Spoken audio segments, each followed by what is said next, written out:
नमस्कार, आप देख रहे हैं न्यूज आवर का विशेष कार्यक्रम नेशनल वॉइस। हम इस कार्यक्रम में देश के गंभीर मुद्दों पर करते हैं विद्वानों से चर्चा।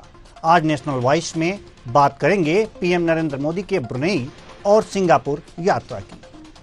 पीएम मोदी 3 से 5 सितंबर तक ब्रुनेई और सिंगापुर की यात्रा पर हैं।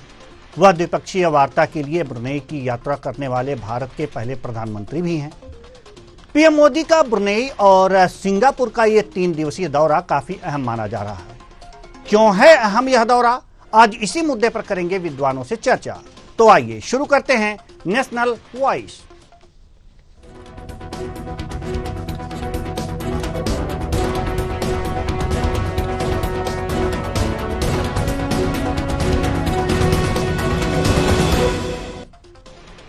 पीएम नरेंद्र मोदी 3 सितंबर को ब्रुनेई की राजधानी बंदर सेरी बेगावान पहुंचे, जहां उनका जोरदार स्वागत हुआ।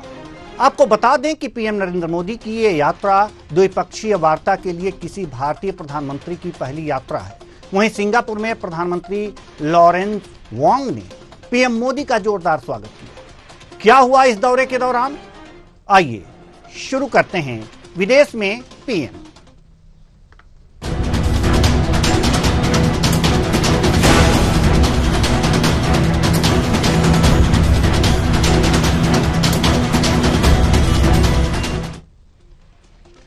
प्रधानमंत्री मोदी ब्रुनेई के बाद सिंगापुर के दौरे पर हैं, जहां ब्रुनेई पहुंचे पीएम मोदी का एयरपोर्ट पर क्राउन प्रिंस हाजी अल मुहतादी बिल्लाह ने रेड कॉर्पेट वेलकम किया। साथ ही साथ पीएम मोदी को एयरपोर्ट पर ही गार्ड ऑफ ऑनर दिया गया। वहीं सिंगापुर पहुंचे पीएम मोदी का स्वागत ढोल नगाड़े से किया गया। ब्रुनेई में जहां हाइड्रोकार्बन यानी कि कच्चे तेल के अपार भंडार हैं, वहीं सिंगापुर से भारत में सर्वाधिक प्रत्यक्ष विदेशी निवेश एफडीआई आ रहा है। सिंगापुर भारत का छठा सबसे बड़ा और आसियान देशों में सबसे बड़ा व्यापारिक भागीदार है। भारत की एक्ट ईस्ट नीति को बढ़ावा देने ही प्रधानमंत्री नरेंद्र मोदी ब्रुनेई और सिंगापुर की यात्रा कर रहे हैं। इससे भारत की एक्ट ईस्ट नीति को बढ़ावा मिलेगा। खासकर ब्रुनेई भारत की एक्ट ईस्ट नीति और भारत प्रशांत के दृष्टिकोण में एक महत्वपूर्ण भागीदार है। दरअसल नवंबर 2014 में घोषित act east policy look east policy का ही उन्नत रूप है। एक्ट ईस्ट पॉलिसी आसियान देशों के आर्थिक एकीकरण तथा पूर्वी एशियाई देशों के साथ सुरक्षा सहयोग पर केंद्रित है। भारत की एक्ट ईस्ट पॉलिसी का एक महत्वपूर्ण आयाम है दक्षिण चीन सागर और हिंद महासागर में बढ़ते चीनी हस्तक्षेप के संदर्भ में भारत की ओर से नौ परिवहन की स्वतंत्रता हासिल करना और हिंद महासागर में अपनी भूमिका स्पष्ट करना एक्ट ईस्ट पॉलिसी की एक प्रमुख विशेषता है। आइए जानते हैं आपको कि आखिर ये जो ग्राफिक्स चल रहे हैं इसके माध्यम से हम आपको बता रहे हैं कि आखिर ये एक्ट ईस्ट नीति है क्या। तो आप देख रहे हैं कि दक्षिणी चीन सागर में नौ परिवहन की स्वतंत्रता हासिल करना, हिंद महासागर में नौ परिवहन की स्वतंत्रता हासिल करना, चीनी हस्तक्षेप के बगैर पूर्वी एशियाई देशों के साथ सुरक्षा सहयोग की नीति अपनाना, यह है जो है एक्ट ईस्ट नीति जो हमने आपको बताया और ग्राफिक्स के माध्यम से आपने यह समझा भी। आइए अब सिंगापुर की तरफ नजर दौड़ाते हैं। सिंगापुर भारत का सबसे बड़ा व्यापार भागीदार है। ग्राफिक्स 2 के माध्यम से हम इसी विंडो में आपको दिखाएंगे कि सिंगापुर भारत का सबसे बड़ा व्यापारिक भागीदार है और दुनिया में भारत का छठा सबसे बड़ा व्यापारिक भागीदार है। भारत के कुल व्यापार में सिंगापुर की हिस्सेदारी 3.2% है। 2005 में दोनों देशों द्वारा व्यापक आर्थिक सहयोग समझौते CECA पर हस्ताक्षर हुए थे, जिसके बाद 2022-23 में व्यापार बढ़कर $35.6 बिलियन हो गया, जबकि 2005 में व्यापार $6.7 बिलियन था। यानी कि यह व्यापारिक समझौते होने के बाद यह बढ़ोतरी देखी गई। अगर बात करें 2021-22 में कुल व्यापार में 18.2% की वृद्धि हुई है। वित्त वर्ष 2023-24 में सिंगापुर से आयात, अगर आयात की हम बात करें, अगर हम आयात की बात करें तो इसमें क्या स्थितियां हैं आयात की, तो वो हम आपको दिखाना चाहेंगे। आयात निर्यात की जहां तक बात है, यह हम आपको बताना चाहेंगे कि 2022-23 वित्त वर्ष 2023-24 में सिंगापुर से भारत का जो आयात था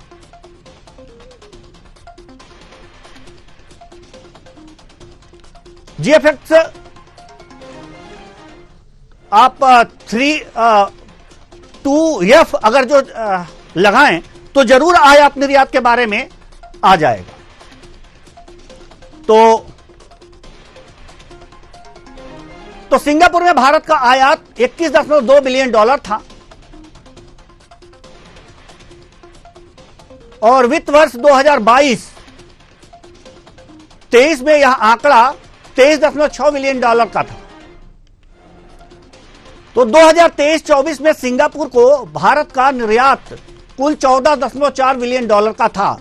आप यह देख सकते हैं वित्त वर्ष 2022-23 में यह आंकड़ा 12 बिलियन डॉलर का था।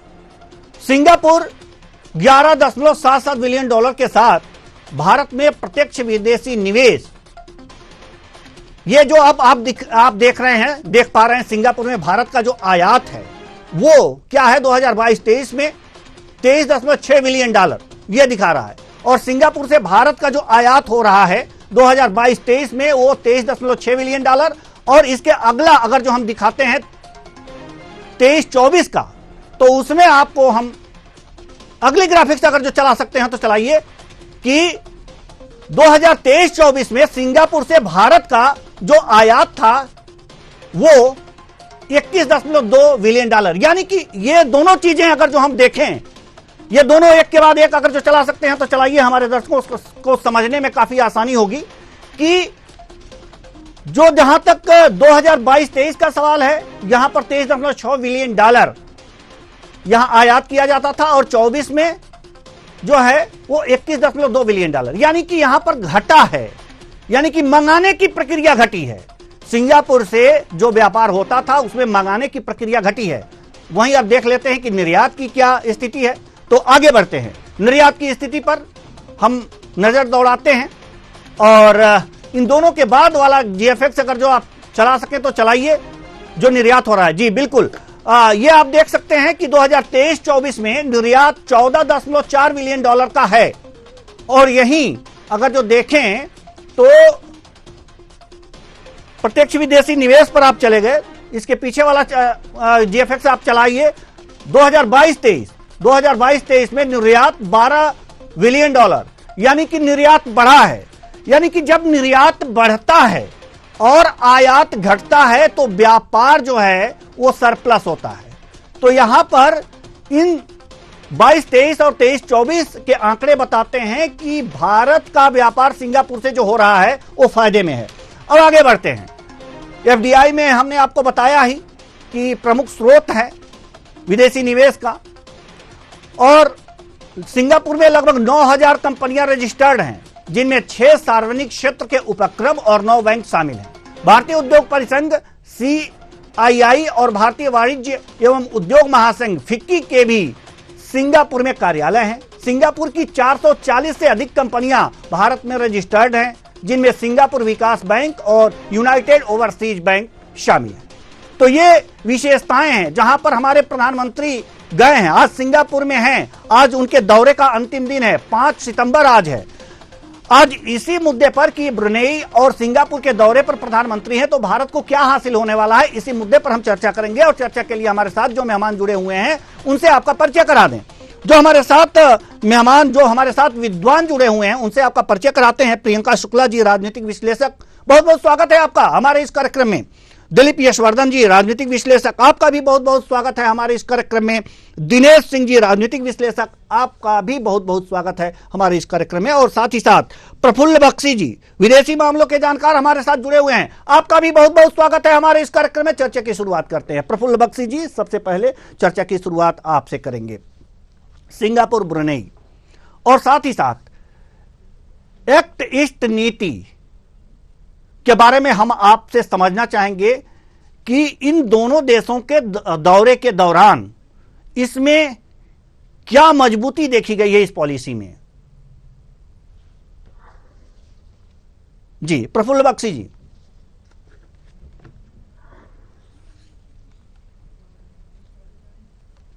जी प्रफुल्ल बख्शी जी, आप मुझे सुन पा रहे हैं?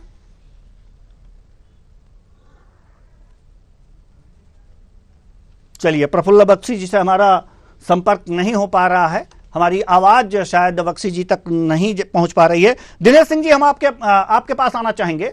दिनेश सिंह जी, दिनेश सिंह जी, आपकी मेरी आवाज आप तक पहुंच रही है? दिनेश सिंह जी, आप मुझे सुन पा रहे हैं? चलिए, दिनेश सिंह जी भी सुन नहीं पा रहे हैं हमें। दिलीप यशवर्धन जी, आप तक मेरी आवाज पहुंच रही है?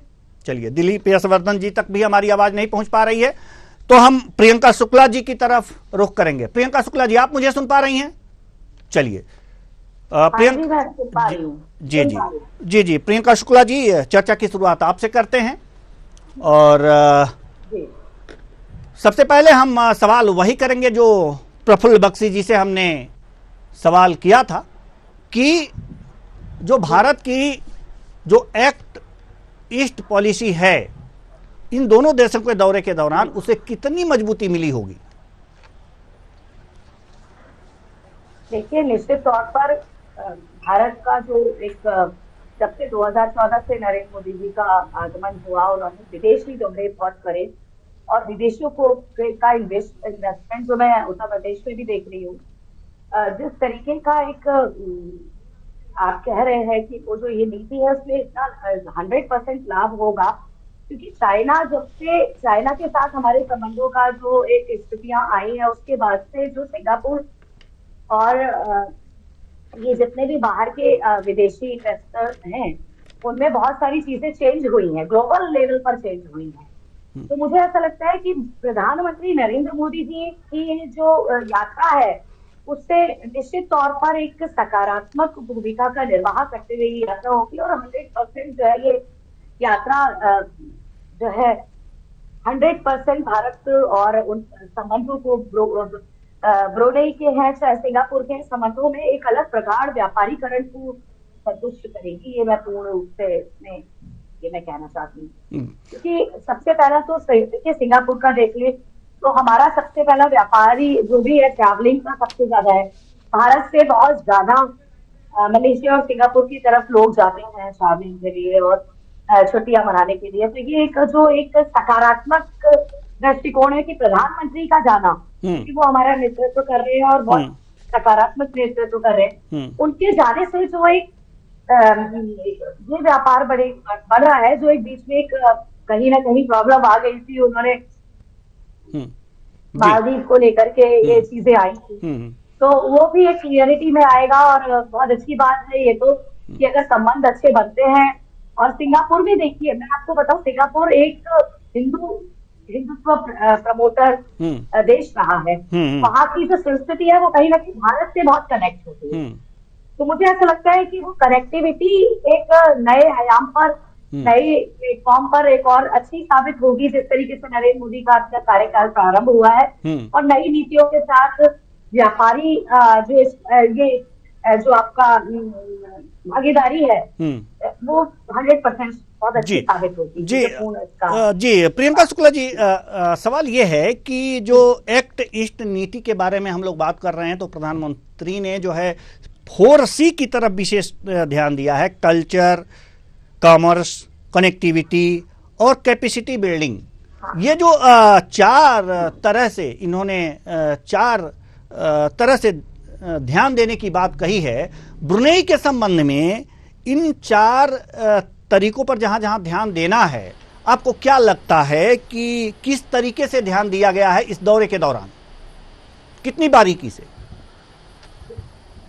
देखिए, बहुत अच्छी तरीके से मुझे तो दिख रहा है कि ध्यान दिया जा रहा है। वो जो हमारा कल्चर है, प्रधानमंत्री जी का एक सबसे प्लस पॉइंट ये कि वो जिस भी देश में जाते हैं वो भागवत गीता या हमारे किसी भी ग्रंथ को प्रमोट करते हैं, और वो ही संस्कृति को वो विदेश में स्थापित करने के लिए, विश्व गुरु बनाने के लिए भारत को तैयार है नरेंद्र मोदी जी। तो हमारे कल्चर और दूसरे का कल्चर का कनेक्शन, ये जो 4C आप बोल रहे हैं, ये जिन भी आधारों पर इसकी जो भी मंत्रणाएं हो रही हैं, उसमें मुझे लगता है कि पूरी तरीके से ये भारत को विश्व रूप में स्थापित करने का उनका बहुत अच्छा प्लान है।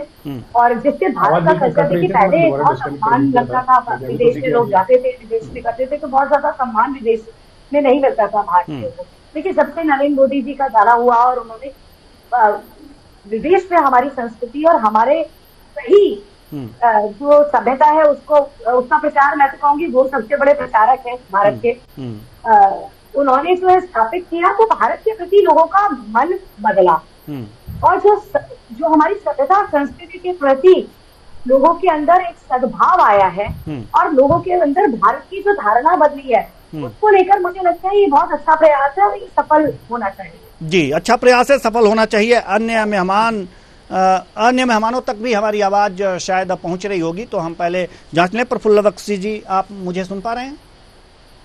मैं सुन पा रहा हूं, आप मुझे सुन पा रहे हैं? जी, बिल्कुल बिल्कुल बिल्कुल, कनेक्टिविटी हम लोगों की जुड़ गई, और इसी कनेक्टिविटी को साबित करने के लिए और मजबूत करने के लिए प्रधानमंत्री नरेंद्र मोदी का विदेशी दौरा हो रहा है और उन्होंने 4C पर ध्यान दिया है। प्रफुल्ल बख्शी जी, हम आपसे जानना चाहेंगे कि जो 4C पर प्रधानमंत्री नरेंद्र मोदी विशेष ध्यान दे रहे हैं, कल्चर, कॉमर्स, कनेक्टिविटी और कैपेसिटी बिल्डिंग, इनमें ब्रुनेई और सिंगापुर दोनों यात्राओं में यह किस तरह से मजबूत हुआ है? जी, हम आपसे जानना चाहते हैं। देखिए, सबसे पहले आपको मैं ये अवगत करा दूं जी कि हमारी पुरानी पॉलिसी थी लुक ईस्ट, जी, पूर्वैया की तरफ जाइए। लुक ईस्ट की पॉलिसी तो इसलिए थी कि एक समय था भारत का वहां आधिपत्य था, फौज के द्वारा नहीं पर कॉमर्स एंड सांस्कृतिक एक्सचेंज, कल्चरल एक्सचेंज क्या था।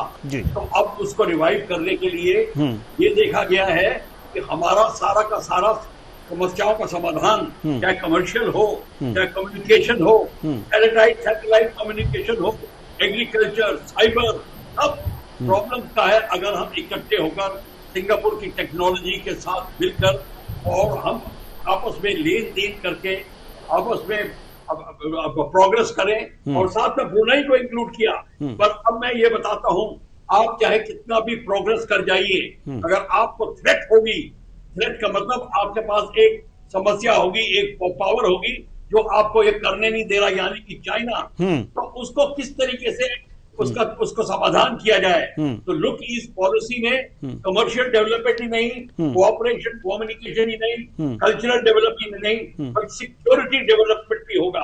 और उसमें सिक्योरिटी के लिए कल्चरल डेवलपमेंट तो बाद में आता है, कमर्शियल के लिए आपको सेमीकंडक्टर्स की जरूरत पड़ती है। वो बड़ा जबरदस्त उसके ऊपर अभियान चल रहा है बिटवीन सिंगापुर एंड इंडिया। और बाकी जो ट्रेड और development of engines, development of other technologies जो वेरियस जगह में काम आती है, खासकर साइबर में, खासकर साइबर रिलेटेड कम्युनिकेशन में, उसमें बहुत ज्यादा बढ़ोतरी चाहिए। साथ ही साथ ये भी देखा जा रहा है कि अगर आप अपने IR करेंगे तो सिंगापुर नहीं ब्रुनेई दोनों उसमें गेन करेंगे। और बहुत बड़ी इंडियन डायस्पोरा वहां पे है, which acts like a bridge between both the countries, both the regions. ये जो चाइना की जो प्रॉब्लम आ रही है, Asia Pacific joint strategic area जो बन रहा है, उसमें भारत एक लीड लेना चाहता है। Japanese prime minister Shinzo Abe ने ये कहा था जाने से पहले, स्वर्गवास होने से पहले, कि भारत को इस जगह पे लीड लेनी चाहिए। अमेरिका भारत को कह रहा है, आग्रह कर रहा है कि आप लीड ही नहीं लीजिए, आप एक्टिव पार्ट लीजिए क्वाड में, क्वाड अरेंजमेंट जो ऑस्ट्रेलिया, इंडिया, जापान और अमेरिका के बीच में है, और कंट्री को इंक्लूड करे। और ये देखा जा रहा है कि सारी समस्या के आगे अग्रसर हो रहा है, जो इसको संभाल सकता है, जिसमें ताकत है, स्ट्रेटेजिक पावर है, कमर्शियल पावर है, वह इंडिया, और इंडिया ही चाइना का सामना कर सकता है। तो इसीलिए भारतीय प्रधानमंत्री को यह पता चल गया है, वो उस बात को समझते हैं, इसलिए लुक ईस्ट और एक्ट ईस्ट है। आपको पता होना चाहिए रोड डेवलपमेंट शुरू हो गई है, नॉर्थ ईस्ट से लेके right up to Thailand, across Thailand into Philippines and Singapore, railway line start हो गई हैं। ये सारी की सारी चीजें स्टार्ट हो गई हैं।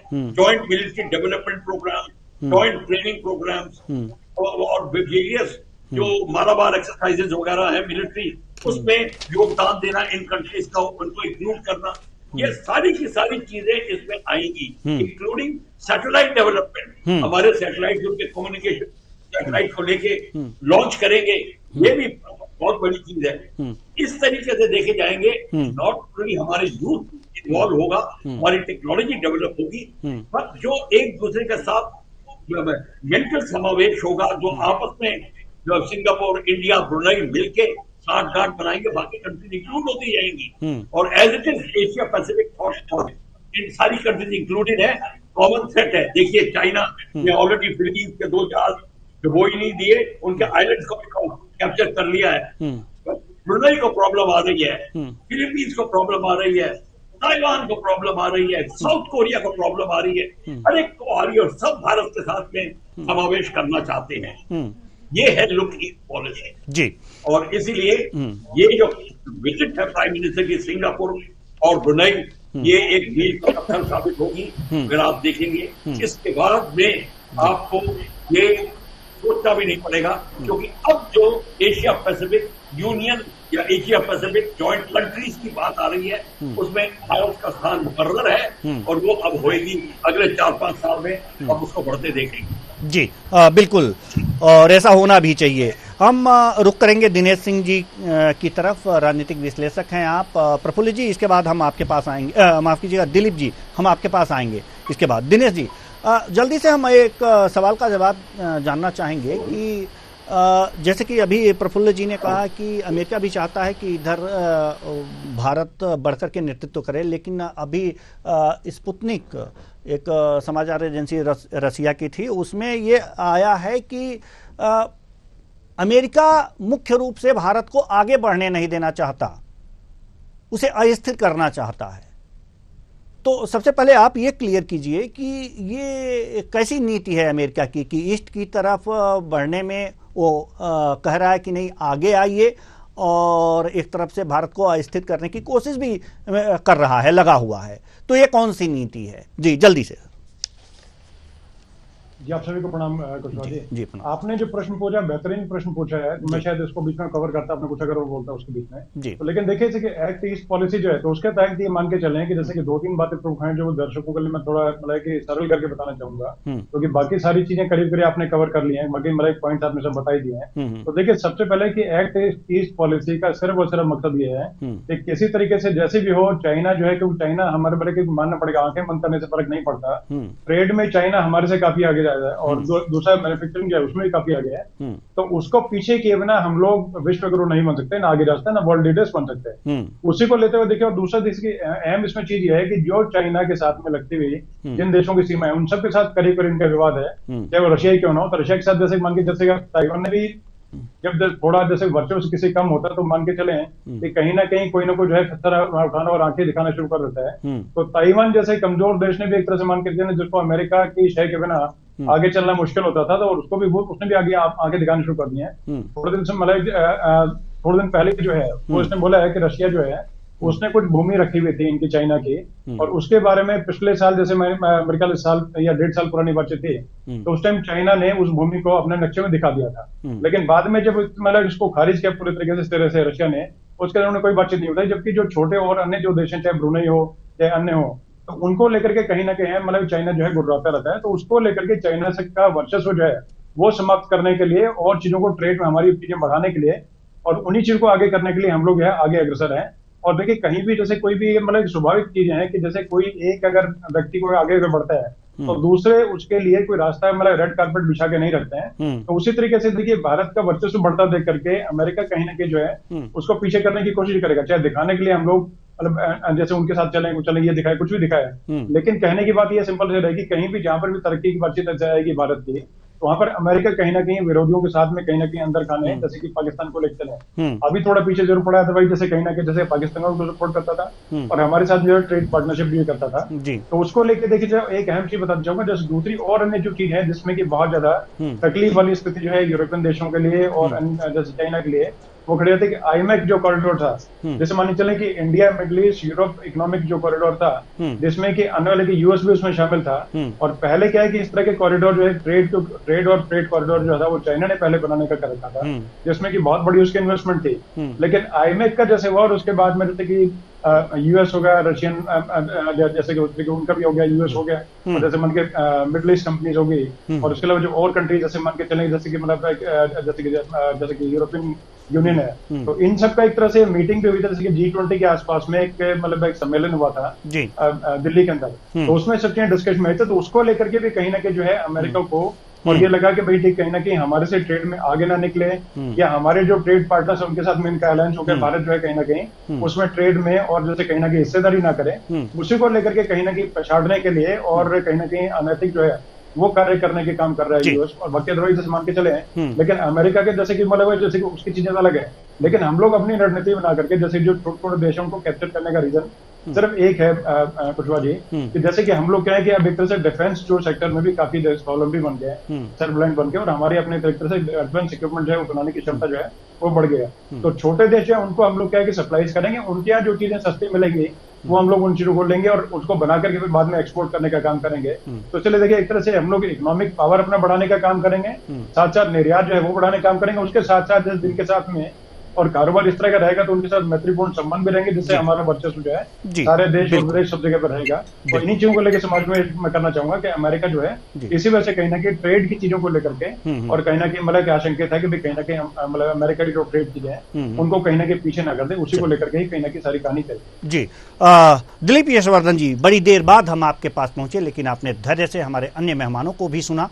अब उसी से मिलता जुलता, जैसे कि हमारे मेहमानों ने जो चीज़ें बताई हैं उसी से मिलता जुलता एक सवाल हम आपसे करना चाहते हैं। जैसे कि अभी दिनेश सिंह जी ने कहा कि ट्रेड में अभी चीन काफ़ी आगे है और हम लोग काफ़ी पीछे हैं, उसको पीछे करने के लिए और भारत को क्या करना चाहिए, और जो भी देश हैं उनके बीच जो व्यापारिक सहयोग भारत का हो रहा है उसमें और कितनी तीव्रता आनी चाहिए कि हम चाइना को पीछे कर दें, क्योंकि मुकाबला तो चाइना से ही है।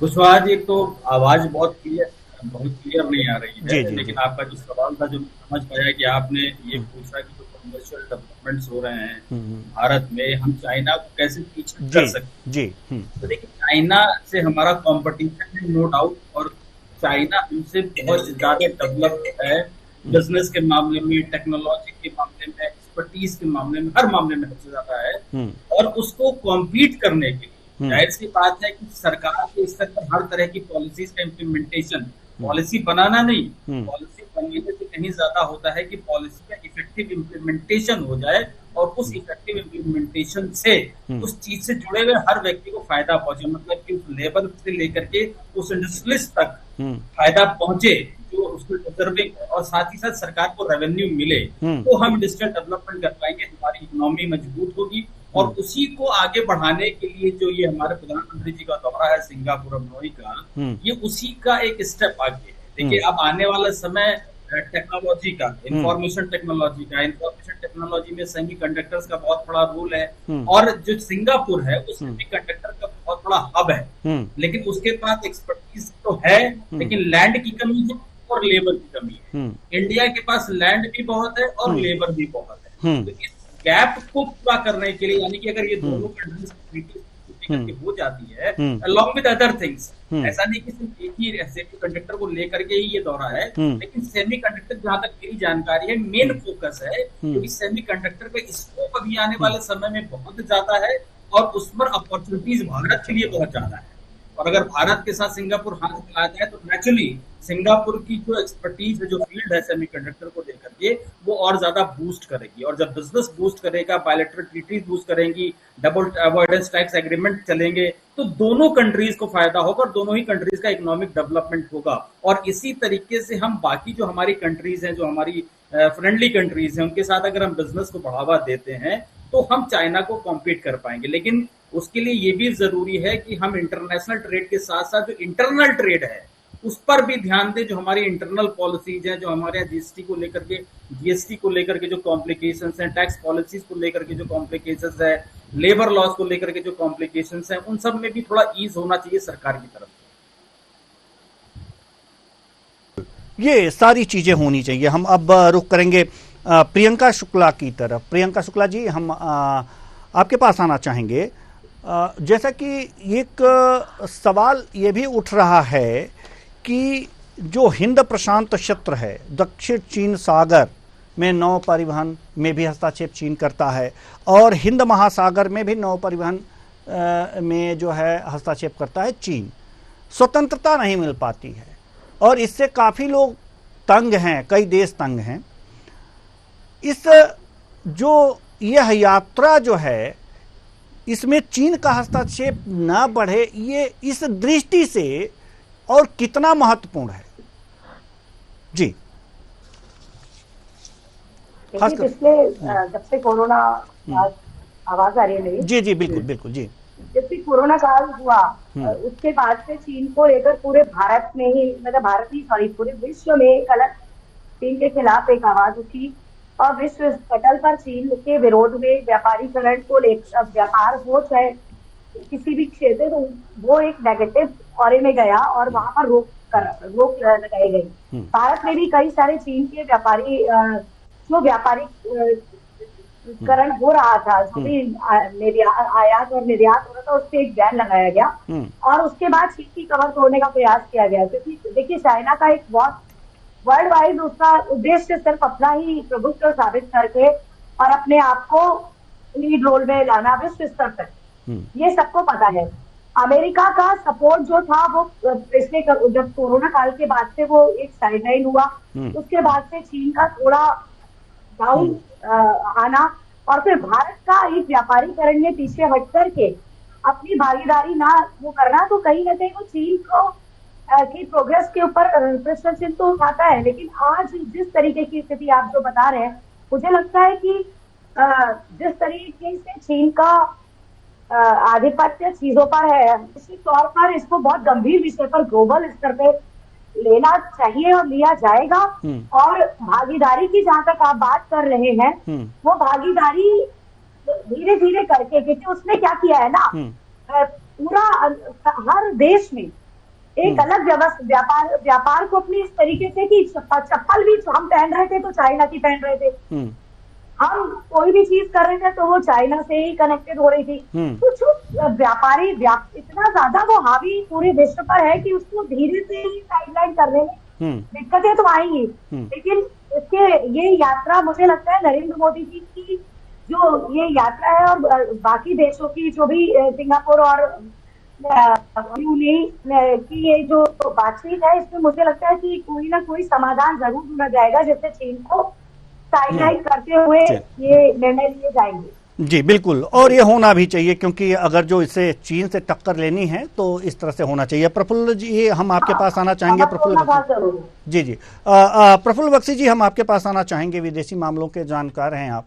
सवाल यहाँ पर यह है कि जो चाइना की जहाँ तक बात हो रही है और उसे टक्कर की बात हो रही है, और कुल मिलाकर के अगर जो ये देखा जाए कि जो भारत की नीति है अपने से छोटे देशों को काफ़ी सहयोग करना, उनके साथ व्यापार करना, और इस तरह की जो नीति है, ये तो नीति होती रहती है। लेकिन बाद में पता ये चलता है कि उसे जिन देशों के साथ ये सहयोग करता है भारत, वो बाद में वो चीन को पसंद करने लगते हैं, पाकिस्तान को पसंद करने लगते हैं। इस तरह की बातें सामने आ जाती हैं।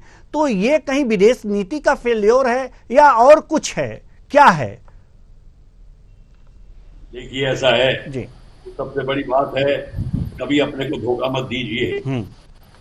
सामने नजर आ रहा आपको, आप नेपाल में रोटी बेटी का रिश्ता है, क्या हुआ?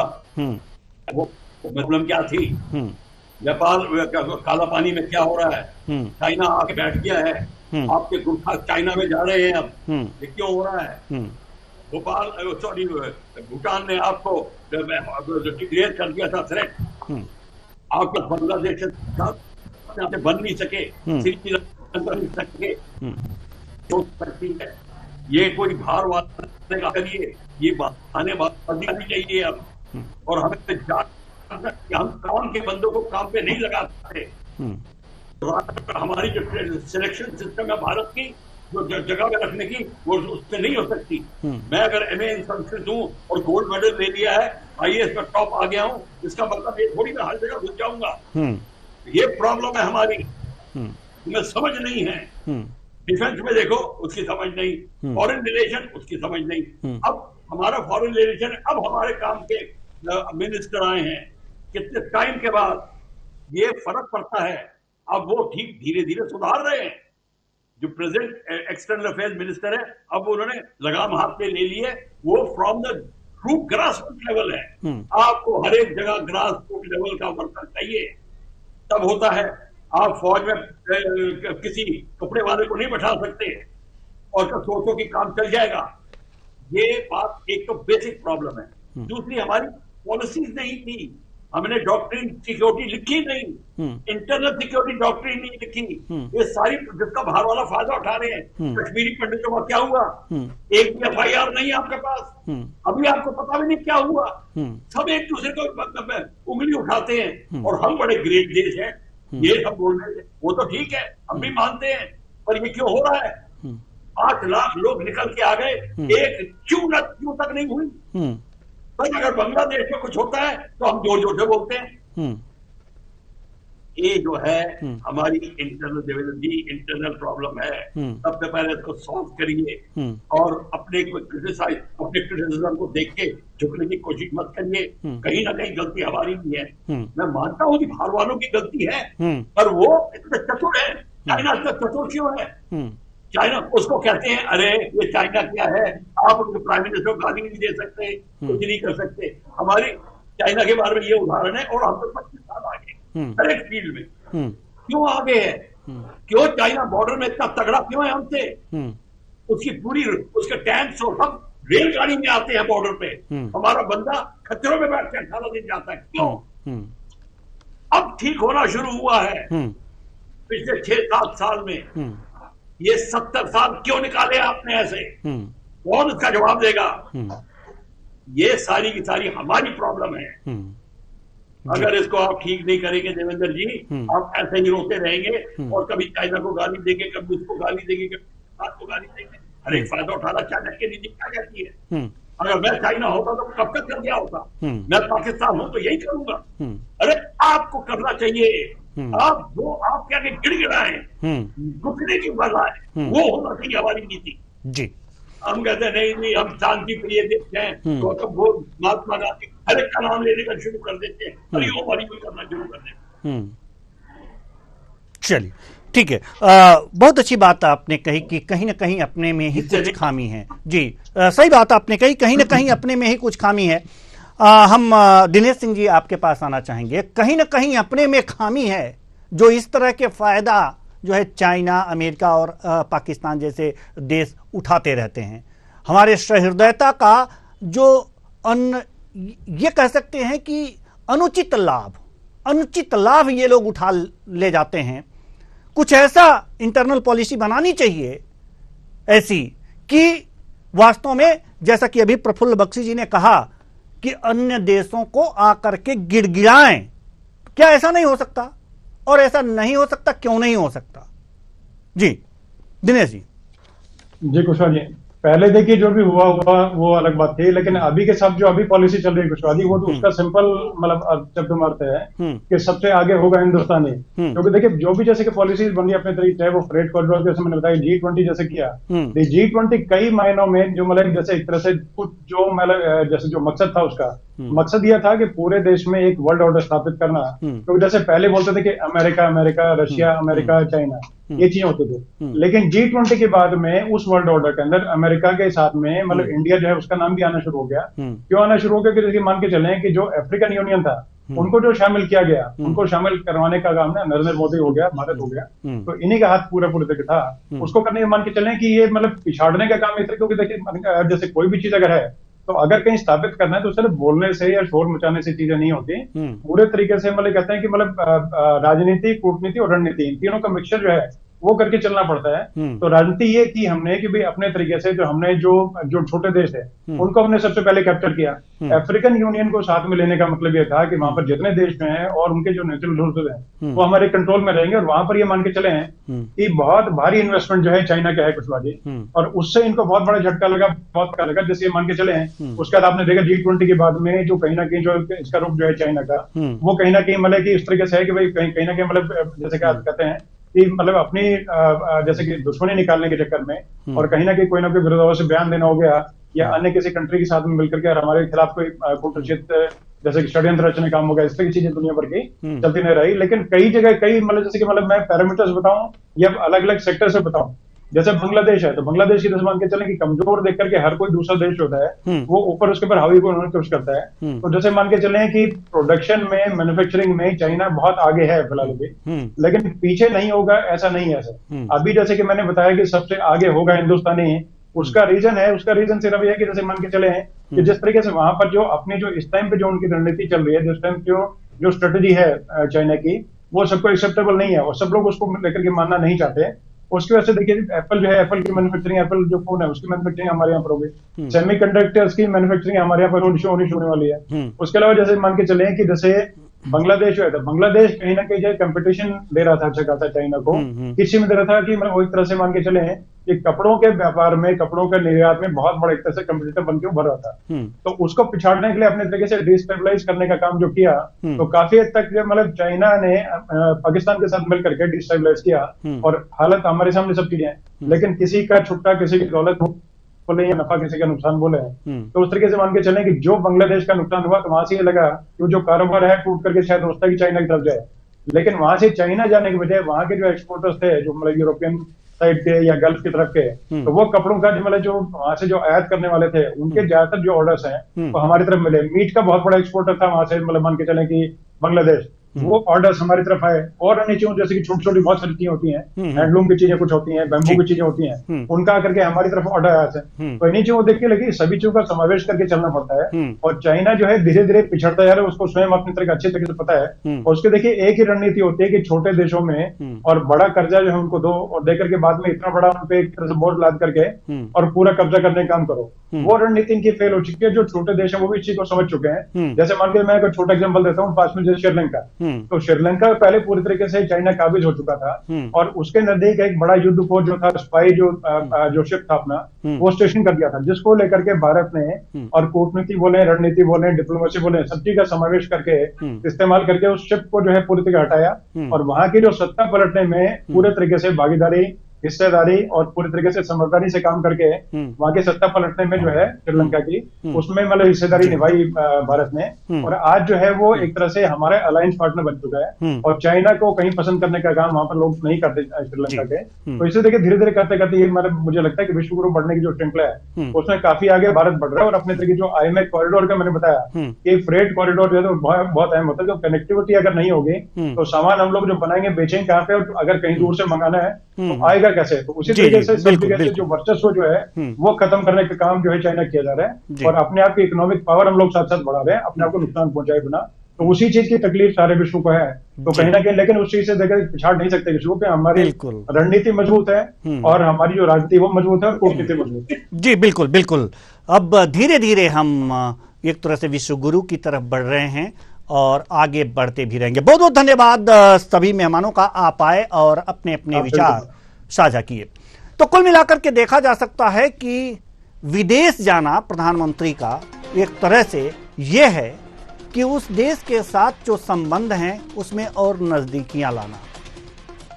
चीन, पाकिस्तान, अमेरिका भारत की प्रगति से जलते हैं, लेकिन अमेरिका खुल करके यह बात नहीं कहता, जबकि चीन जो है और पाकिस्तान ये खुल करके भारत के विरोध करते हैं, भारत का विरोध करते हैं। तो सवाल यहां पर यह है कि इनके विरोध को दबाते हुए अन्य छोटे देश जो हैं इनको साथ लेकर चलना है तो यात्राएं करनी पड़ेंगी, नीति बनानी पड़ेगी और ऐसी नीति बनानी पड़ेगी कि जो अपने आप को नेता देश कहते हैं, अपने आप को अगुआ मानते हैं कि नहीं हम एशिया के अगुआ हैं या फिर हम अफ्रीका के अगुआ हैं या फिर हम विश्व के अगुआ हैं, उनको अपनी नीति के तहत अपने कदमों पर झुकाना पड़ेगा और तभी भारत विश्व का गुरु बन सकता है। और उस ओर धीरे धीरे भारत कदम बढ़ा रहा है। फिलहाल इस कार्यक्रम में इतना ही। मुझे दीजिए इजाजत। नमस्कार।